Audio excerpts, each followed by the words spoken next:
আজি আকৌ আমাৰ সৰু দোকানখনৰ পৰাই আৰম্ভ কৰিলোঁ। ভাল লাগে জানেনে, যেতিয়া যিকোনো কাম কৰাৰ ইচ্ছা মনত জাগি উঠে।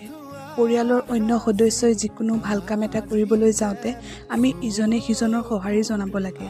তেতিয়া মনত অদম্য হেঁপাহ জাগি উঠে। এনেকৈ যেন তুমি আগবাঢ়ি বহুত দূৰ যোৱা মা। তোমাৰ কষ্টৰ কথা কেনেকৈনো ক'ম। ৰাতিপুৱাৰ পৰা ৰাতিলৈকে কেৱল কাম। নিজৰ হেঁপাহ, নিজৰ সপোন বুলিবলৈ তোমালোকৰচোন একোৱেই নাই। যেতিয়া প্ৰত্যেকজনী ছোৱালী এটা সময়ত মা হয়, তেতিয়া প্ৰকৃততে এই কষ্টৰ অনুভৱ বুজিব পাৰি। পৃথিৱীৰ সকলোৰে মাবোৰ ভালে থাকে যেন।